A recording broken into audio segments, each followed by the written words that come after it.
Hello guys, आज हम लोग childhood and growing up paper का जो टॉपिक है डेवलपमेंटल कैरेक्टरिस्टिक्स ऑफ इन्फेंसी उस बारे में आज हम लोग पढ़ने वाले हैं। और ये जो नोट्स है ये आपका हिंदी एंड इंग्लिश दोनों में रहने वाला है। और जो भी चैनल पर नए हैं चैनल को सब्सक्राइब भी कर लें, क्योंकि इस चैनल पे आपको बी एड रिलेटेड सारे नोट्स हिंदी एंड इंग्लिश में मिलते हैं और भी अदर स्टडी मटेरियल्स अवेलेबल है। आप प्लेलिस्ट में जाकर के चेक कर सकते हैं। ओके, जो कि आपके लिए बहुत ही हेल्पफुल रहेंगे। हम लोग आज के इस वीडियो को कंटिन्यू करते हैं। शाश्वता की विशेषताएं, डेवलपमेंटल कैरेक्टरिस्टिक्स ऑफ इन्फेंसी। तो हम लोग यहाँ पे कुछ शारीरिक, मानसिक, सामाजिक, संवेगात्मक और नैतिक विकास की दृष्टि से देखने वाले हैं क्या क्या प्रमुख विशेषताएं रहने वाली हैं इन्फेंसी पीरियड में, जब बच्चा जीरो से मतलब कि 2 साल तक या फिर 6 साल तक का जो पीरियड होता है इन्फेंसी का, उस पीरियड में किस तरीके से डेवलपमेंट होता है बच्चे में हर फील्ड से, शारीरिक हो या मानसिक हो या सामाजिक हो या संवेगात्मक, नैतिक, हर परिस्थिति में। तो हम लोग यहाँ देखने वाले हैं। तो हम लोग आज जिस टॉपिक पर बात करने वाले हैं उसमें क्या क्या फीचर्स जैसे आएंगे वो है, जैसे कि पहला कि रैपिडिटी इन फिजिकल डेवलपमेंट, जो शारीरिक विकास में तीव्रता होता है, मानसिक क्षमताओं में जो तीव्रता होता है। फिर आगे आता है हमारा जो थर्ड है वो है सीखने में तीव्रता आता है, रैपिडिटी इन लर्निंग। फिर दोहराने की प्रवृत्ति में, फिर जिज्ञासा की प्रवृत्ति में क्या क्या डेवलपमेंट देखने को मिलता है, dependence on others, feeling of self love, ये सभी बारे में हम लोग देखने वाले हैं।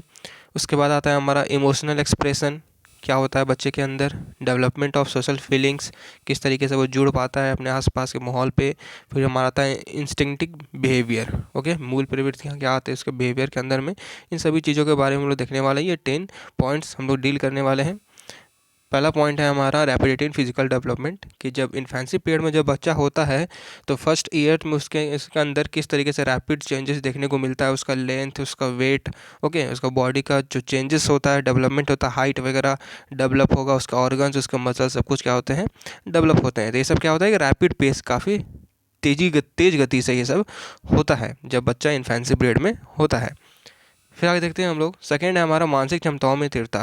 वो मेंटल पोटेंशियलिटी किस तरह से उसका इंक्रीज होता है, उसमें बच्चे के अंदर memory, imagination, meditation, sensation, perception, ये सभी चीज़ों को लेकर के क्या होता है कि रैपिड इंक्रीज होता है।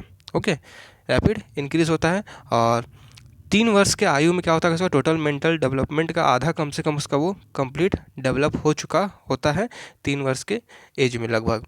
ओके, फिर नेक्स्ट है हमारा रैपिडिटी इन लर्निंग, सीखने का जो उसके अंदर भाव होता है वो बहुत क्या होता है, स्पीड हो जाता है। बच्चे हर कुछ को सीखना चाहता है, अपने आसपास के इन्वायरमेंट को लेकर के क्या होता है वो सीखना चाहता है। During the first 6 years of infancy he learns almost as much as he learns during his childhood and 12 years of adolescence. यहाँ लिखा है कि 6 years तक एज तक में, इन्फेंसी का 6 years का एज तक में क्या होता है, वो ऑलमोस्ट उतना कुछ सीख लेता है जो कि वह चाइल्डहुड और 12 years ऑफ एडोलसेंस में वो एक सीखता है। तो उसका अंदर उतना कैपेसिटी वो डेवलप हो जाता है बच्चे के अंदर कि उतना वो सीख सके।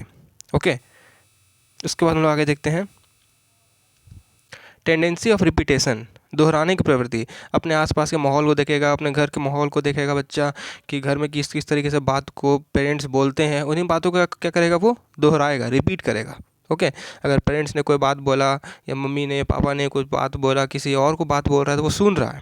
ओके, उसी चीज़ का क्या करेगा, वो धीरे धीरे रिपीट करना स्टार्ट करता है। कभी कभी सेंटेंस रिपीट करेगा, कोई वाक्य को रिपीट करेगा। ओके, फिर आगे हम लोग देखते हैं, फिफ्थ नंबर है हमारा जिज्ञासक प्रवृत्ति, क्यूरियोसिटी। हर चीज़ को जानने का बच्चे के अंदर वो डेवलप हो जाता है, सेंस कि हर चीज़ को वो तोड़ के जोड़ के वो चीज़ों को देखे। ओके, एंड किसी पार्ट को, किसी खिलौने को अगर उसको मिला है तो क्या करेगा, उसको उसके साथ खेलेगा, उसके बाद क्या करेगा, वो उस चीज़ को तोड़ करके देखने की कोशिश करेगा कि इसके अंदर क्या है। अगर कोई बॉक्स है, कुछ कार है, तो उसको खोल करके वो देखने की कोशिश करेगा, उसको तोड़ करके कोशिश करेगा कि इसके अंदर क्या है। तो उसके क्या होता है, वो क्यूरियोसिटी का डेवलपमेंट हो जाता है। जो क्यूरियोसिटी का टेंडेंसी है उसके अंदर, बच्चे के अंदर वो डेवलप होना स्टार्ट हो जाता है। फिर आगे हम लोग देखते हैं डिपेंडेंस ऑन अदर्स। इनिशियली क्या होता है कि कोई भी इन्फेंसी पीरियड में बच्चा रहेगा तो क्या होगा, दूसरे पे डिपेंडेंट तो होगा ही। ओके, और सिंपैथी का, प्रोटेक्शन का, फूड के लिए, अदर फिजिकल नीड्स के लिए वो क्या होगा, दूसरे पे डिपेंडेंट तो होगा ही, स्पेशली वो अपने मदर पे डिपेंडेंट होता है। ओके, फिर आगे है फीलिंग ऑफ सेल्फ लव, से मतलब कि स्वप्रेम की भावना। उसमें क्या होगा कि बच्चे के अंदर नार्सिज्म का क्या होता है कि डेवलपमेंट हो जाता है, बहुत ज़्यादा हाई होता है। मतलब कि वो घर में अगर और भी बच्चे हैं तो वो क्या चाहेगा कि जो मम्मी पापा हैं वो मुझ पे ज़्यादा ध्यान दें, ठीक है, सभी से ज़्यादा मुझसे प्यार करे, वो चीज़ उसके अंदर वो चीज़ डेवलप होना स्टार्ट हो जाता है।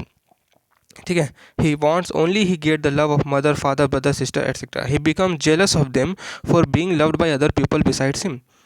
ठीक है, अगर उसके अलावा किसी और बच्चे को कोई अगर पेरेंट्स ज़्यादा प्यार कर रहे हैं तो उसको वो नापसंद करता है, फिर वो नाराज़ होने लगता है। तो ये जो नार्सिज्म होता है उसका ज़्यादा डेवलप हो जाता है बच्चे के अंदर, सेल्फ लव, कि सब लोग उसी को प्यार करें ज़्यादा से ज़्यादा। He has a strong sense of authority. It seeks its possession over everything. He does not want to give his toys and things to others and wants to keep everything with him. वो क्या होता है कि चीज़ों के ऊपर अपना अधिकार मतलब कि जताने लगता है। ओके, अगर उसको कुछ खिलौना मिला है और अगर कोई रिश्तेदार का बच्चा अगर आ गया है और अगर वो उस खिलौने के साथ खेलना चाहता है तो वो उसे देना पसंद नहीं करता है। ठीक है, तो उसके अंदर एक अधिकार का भावना आ जाता है कि वो सामान जो है या कोई चीज़ जो है वो मेरा है, तो वो मेरा ही है, वो मैं किसी को नहीं दूंगा। ओके, फिर आगे हम लोग देखते हैं इमोशनल एक्सप्रेशन। किस तरीके से बच्चा क्या होता है कि अपने इमोशन को शो करता है। तो जनरली क्या होता है कि बच्चे का नॉर्मल इमोशन से वो शो कर पाते हैं। ठीक है, लेकिन by the age of 2 he develops the 4 major emotions known as fear, anger, love and pain. Some psychologist regard the crying, shouting, throwing arms and legs as emotive action that a baby displays emotional behavior right from birth। जन्म के बाद क्या होता है कि कुछ psychologist का कहना है कि जैसे कि जो बच्चे जो रोते हैं, जो शाउटिंग करते हैं या फिर अपना हाथ पैर फेंकते हैं, ओके, रोते रोते वहाँ हाथ पैर फेंक रहे हैं, चिल्ला रहे हैं, तो वो सभी भी क्या होता है कि इमोशंस के अंदर देखा जाता है, इमोशनल बिहेवियर के अंदर बच्चे का देखा जाता है। और वैसे मेन जो हमारा मेजर इमोशंस के जो है वो है fear, anger, love and pain. Okay, फिर हमारा नेक्स्ट है डेवलपमेंट ऑफ सोशल फीलिंग्स। सामाजिक भावना का विकास भी बच्चे के अंदर होता है। Okay, the little baby wants to play alone but in the later years of infancy social sentiments in the child begins to develop. He takes interest in other babies and likes to play with them.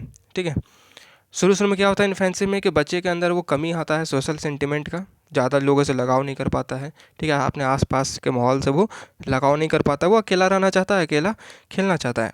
लेकिन धीरे धीरे letter years of infancy, कुछ सालों बाद क्या होगा कि social sentiment उसके अंदर डेवलप होना स्टार्ट हो जाता है। वो दूसरों के बच्चों के साथ शेयर करेगा चीज़ें, दूसरे बच्चों के साथ वो खेलना स्टार्ट करेगा। ओके, ये सभी कुछ देखने को मिलता है एक बच्चे के अंदर। A boy who is 4 or 5 years old attempts to defend his younger siblings or colleagues। Social sentiment के अंदर ये भी आता है कि एक बच्चा जो कि 4 या 5 साल का है वो क्या करेगा कि अपने छोटे यंगर ब्रदर या सिबलिंग्स को वो प्रोटेक्शन करने का काम भी, बचाने का काम भी करता है। कभी कभी वो ऐसा शो करेगा कि वो मेरा भाई है और मेरी बहन है, मैं उसे बचा रहा हूँ। Okay, he likes to play with other children, shares other in his objects, take care of the rights of the other children and tries to console other children in their troubles, suffering or sorrows। और दूसरे बच्चों को problems में भी क्या करेगा, वो दुख व्यक्त करेगा। अगर किसी बच्चे को चोट लग गया है तो वो शो करेगा कि हाँ मुझे भी तुम्हारे दुख से क्या है, प्रॉब्लम है। ओके, मुझे भी बुरा फील हो रहा है, वो चीज़ वो शो करना स्टार्ट कर देता है। फिर नेक्स्ट है हमारा 10th पॉइंट है यह इंस्टिक्टिव बिहेवियर, मूल प्रवृत्तियों पर आधारित व्यवहार। During infancy the basis of behaviour is usually primary instinct in children. The baby may cry when he is hungry and take anything that comes in his mouth. In the event of anger, the child expresses his anger by crying or throwing hands and feed by throwing away the objects near him।